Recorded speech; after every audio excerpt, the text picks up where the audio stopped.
Matiyagang sinusuyod ng isang lalaki ang mga junk shop sa kanilang lugar para maghanap ng mga patapon pero mapapakinabangang pangpiyesa ng bisikleta.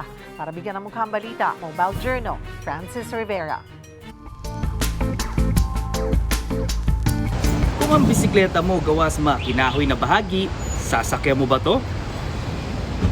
Ito mismo ang kabuhayan ni Joshua Feliciano, 27 years old. Araw-araw, nililibot niya ang mga junk shop sa San Jose del Monte, Bulacan. Pakay niya, humanap at mamili ng mga lumang pyesa para sa bisikleta. Ang diskarte niya kasi, assemble, saka ibebenta. Trip po kung matatawag natin yung ganong senaryo. Pagalingan lang rin po pumili. Kumbaga, tutog panloob lang. Sa junk shop po kasi is madudumi lang po eh. Ayun lang po yung kalaban natin eh, yung dumi lang po.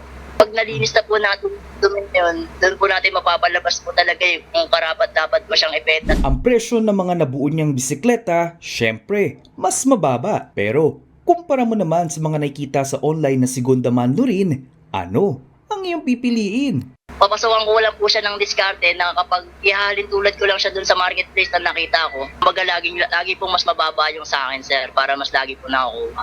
Ang tanong, matibay naman ba?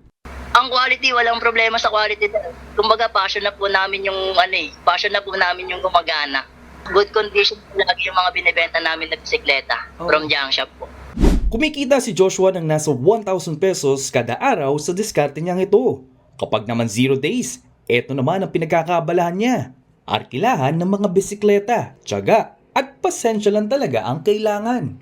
Lahat po talaga sa junk shop po talaga nanggagaling. Talagang napakalaki po ng pera sa mga basura po na yan na tinatapon po nila. Mga kapatid, Mobile Journal Francis Rivera po, hatid ang mukha ng balita.